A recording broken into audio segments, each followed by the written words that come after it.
ಕ್ರಿಕೆಟಲ್ಲಿ ಏನಿದೆ, ಇದು ಜಸ್ಟ್ ಗೇಮ್ ಅಷ್ಟೇ ಅಲ್ಲ. ನಮ್ಗೆ ಯಾಕೆ ಕ್ರಿಕೆಟ್ ಪ್ಲೇಯರ್ಸ್ ಅಂದರೆ ಅಷ್ಟೊಂದು ಫೇವ್ರೇಟ್ ಆಗ್ತಾರೆ? ವಿರಾಟ್ ಕೊಹ್ಲಿ ಅವರು ಅವ್ರ ಫಾದರ್ನ ಕಳ್ಕೊಂಡು ಸಹ ಬಂದು ಅವ್ರ ಟೀಮ್ಗೋಸ್ಕರ ಆಡಿ ಅವ್ರ ಮ್ಯಾಚ್ ಗೆಲ್ಸ್ಕೊಡ್ತಾರೆ. ಶೇನ್ ವಾಟ್ಸನ್ ಅವರು ಅವ್ರ ಕಾಲಿಗೆ ಇಂಜುರಿ ಆಗಿದ್ರು ಸಹ, ಕಾಲಲ್ಲಿ ಬ್ಲಡ್ ಬರ್ತಾ ಇದ್ರು ಸಹ ಲಾಸ್ಟ್ವರೆಗೂ ಆಡಿ ಚೆನ್ನೈ ಸೂಪರ್ ಕಿಂಗ್ಸ್ನ ಚಾಂಪಿಯನ್ ಮಾಡಿಸಿದ್ರು. ನಮ್ಮ ಯುವರಾಜ್ ಸಿಂಗ್ಗೆ ಕ್ಯಾನ್ಸರ್ ಇತ್ತು, ಅಲ್ಲಿಗೂ ಸಹ ವರ್ಲ್ಡ್ ಕಪ್ನ ಗೆಲ್ಸ್ಕೊಟ್ರು ಇಂಡಿಯಾಗೆ. ಅನಿಲ್ ಕುಂಬ್ಳೆ ಅವ್ರಿಗೆ ದವಡೆ ಮುರಿದಿತ್ತು, ಡಾಕ್ಟರ್ಸ್ ನೀವು ಬೌಲಿಂಗೇ ಮಾಡಬಾರ್ದು ಅಂತ ಹೇಳಿದರು, ಅಲ್ಲಿಗೂ ಸಹ ಬಂದು ಟೆಸ್ಟ್ ಮ್ಯಾಚ್ನ ಗೆಲ್ಸ್ಕೊಡ್ತಾರೆ. ಇನ್ನು ಶಮರ್ ಜೋಸೆಫ್ ಅಂತೂ ಅವ್ರ ಕಾಲು ಬೆರಳಿಗೆ ಗಾಯ ಆಗಿತ್ತು, ಇಂಜುರಿ ಆಗಿತ್ತು, 1 ಮಂತ್ ರೆಸ್ಟ್ ಅಂತ ಹೇಳಿದರು, ಅಲ್ಲಿಗೂ ಅವ್ರು ಬಂದು ಕಂಟಿನ್ಯೂಸ್ 12 ಅವರ್ಸ್ ಬೌಲಿಂಗ್ ಮಾಡ್ತಾರೆ. ನಮ್ಮ ಗ್ರೇಮ್ ಸ್ಮಿತ್ ಅವರು ಒಂದೇ ಕೈಯಲ್ಲಿ ಬ್ಯಾಟಿಂಗ್ ಆಡಿ ಟೆಸ್ಟ್ ಮ್ಯಾಚ್ನ ಸೇವ್ ಮಾಡ್ಕೊತಾರೆ.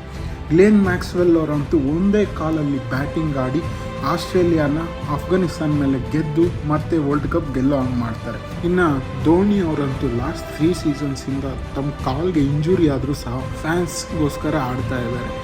ಈ ಥರ ಹೇಳ್ತಾ ಹೋದರೆ ಕ್ರಿಕೆಟಲ್ಲಿ ತುಂಬ ಸ್ಟೋರೀಸ್ ಇದೆ. ಕ್ರಿಕೆಟ್ ಅನ್ನೋದು ಒಂದು ಎಮೋಷನ್. ನಿಮ್ಮ ಫೇವ್ರೇಟ್ ಪ್ಲೇಯರ್ನ ಕಮೆಂಟ್ ಮಾಡಿ.